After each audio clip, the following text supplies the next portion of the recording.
Shalom Javerim, esta semana en Parashat Trumá, Rashi hacia el principio de su comentario a esta parashá, en el capítulo 25, versículo 5, plantea la pregunta fundamental de dónde encontraron los Benei Israel madera para la construcción del Mishkan. Como sabemos, después de todo, construyeron el Mishkan mientras acampaban en el desierto, y el desierto era un desierto desolado, el desierto de Sinai, lejos de cualquier núcleo de población y de las regiones boscosas. Rashi explica que Jacob había plantado cedros en Egipto antes de su muerte y ordenó a sus hijos que le llevaran esta madera cuando salieran de Egipto. Y ahí mismo explica que Jacob Avinu previó proféticamente la futura orden de Hashem a sus descendientes en relación con el Mishkan, por lo que se preparó de antemano plantando cedros y aconsejando a sus hijos que lleven esos árboles consigo. Nosotros sabemos que Jacob Avinu es uno de los Avot, uno de los patriarcas que tiene la revelación allí en Betel y ve el Mishkan, ve el Mikdash, el templo, ve el templo y lo denomina, ¿no?, casa de Hashem. Bueno, no es de extrañar eso. Y también otro Midrash, el Midrash Bereshit Rabbah 94, comenta que la madera utilizada para el Mishkan tiene una historia aún más antigua que se remonta a la época de Abraham Avinu.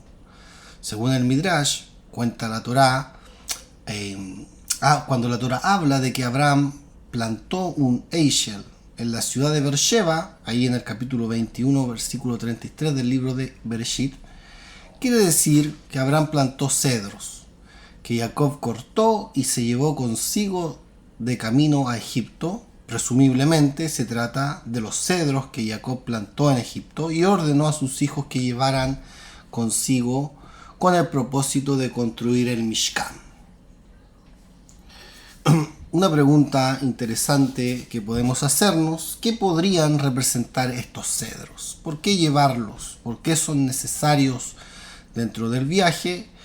¿Y qué significado tiene el hecho de que Jacob tomara los árboles plantados por Abraham y luego ordenara a sus descendientes que lo utilizaran para construir el Mishkan? Algunos comentaristas han explicado que el Midrash se refiere aquí entonces al significado simbólico del cedro, del cual nosotros a lo largo de las parashot, principalmente de Parashá Metzorá, ¿no es cierto?, hemos hablado, ¿no? Y que los sabios a menudo hacen referencia al cedro como un árbol alto y robusto y como la encarnación alegórica del orgullo y de la arrogancia.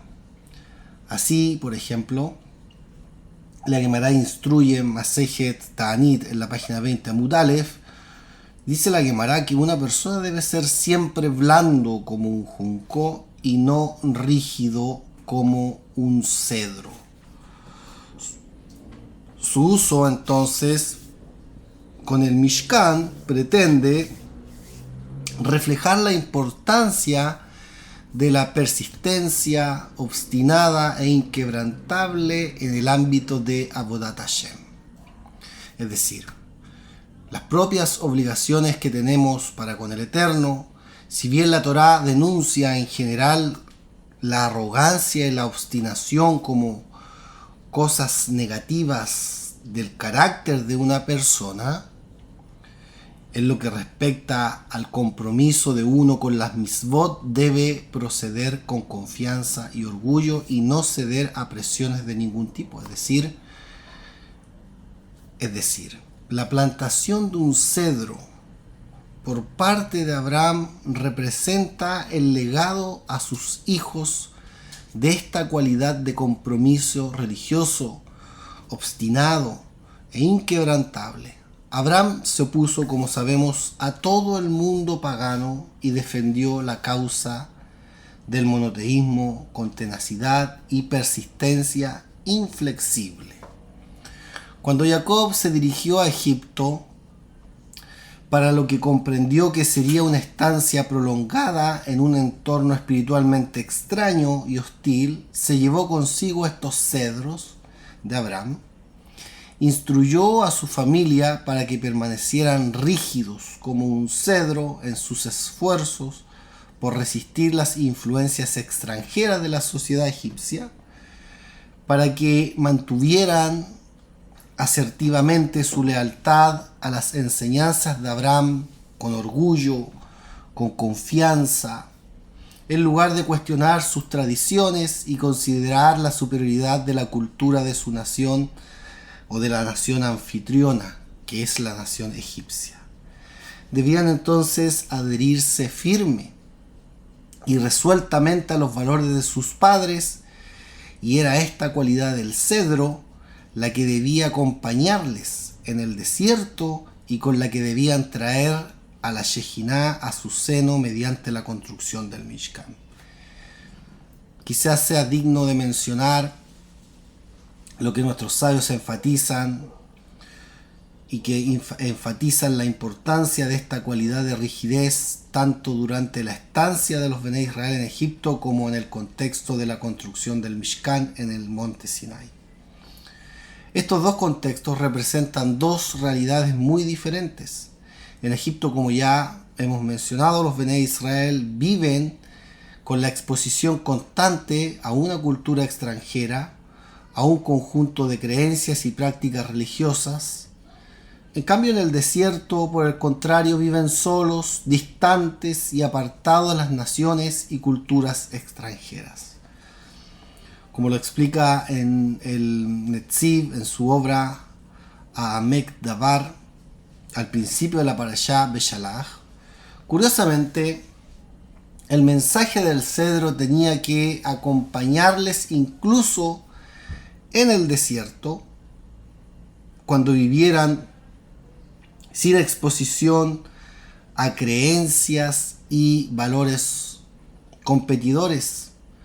La tenacidad y la fuerza personal son valores necesarios, no solo para resistir las presiones e influencias externas, sino también para poder superar nuestras propias tendencias, nuestros propios impulsos internos. El papel del cedro no era menos importante en el desierto del Sinai, cuando los de Israel vivían sin influencias externas, que durante el exilio egipcio, en cualquier circunstancia, una persona debe ceñirse con fuerza, confianza y resolución en su decidida búsqueda de la excelencia espiritual. Uno de los pasajes famosos que traen nuestros Jamim en la Gemara en Masir Kiddushin, en la página 30, Mudved, afirman allí nuestros sabios: si este ser despreciable, es decir, la inclinación al mal, se enfrenta a ti, arrástralo a la sala de estudio, aunque sea de piedra, se disolverá, dice la Gemara. La Gemara enseña aquí que el estudio intensivo de la Torá puede servir como una especie de antídoto contra el Yetzer Hará, contra las tendencias pecaminosas. El Rebbe de Kotz, que es citado por el Rosh Yeshiva, el Rabbi Yehudá Amital, nota la inusual expresión Menuval Ze, este ser despreciable, que la Gemara emplea en referencia a la inclinación al mal en este pasaje. Pregunta el Rebbe de Kotz, ¿por qué la Gemara habla de este Yetzer Hará como si hubiera otro? Y así explica este pasaje en el sentido de que uno debe arrastrar esta mala inclinación a la sala de estudio, a la Avodat Hashem, al servicio a Hashem, pero una vez que llegue allí, inevitablemente se enfrentará a otra mala inclinación, y de todas estas influencias externas a menudo puede superarse retirándose a un entorno de protección, de estudio de Torá, a un marco de apoyo y la convivencia con otros judíos que sean religiosos, que sean observantes de la Torá. Pero en esos entornos surgen otros desafíos espirituales igualmente formidables. La libertad frente al Yetzer Hará externo, es decir, no estamos en Egipto, no estamos en medio de un lugar, no garantiza la protección frente al Yetzer Hará interno, frente a las tendencias negativas que nos afectan y amenazan con afectarnos a todos y a cada uno de nosotros. Aunque uno consiga escapar de las primeras, debe seguir luchando contra las segundas. Y de ahí que los cedros de Abraham deben acompañar a la persona allá donde vaya, tanto si se encuentra en Egipto como en el monte Sinai, tanto si está expuesta a una cultura como si vive bajo la protección de un marco social de apoyo. Tendremos luchas, tendremos dificultades, y el simbolismo aquí del cedro es importante para poder pararnos erguidos y enfrentar todas estas cosas con orgullo y devoción del Eterno. Que Hashem les bendiga y les guarde. Shalom.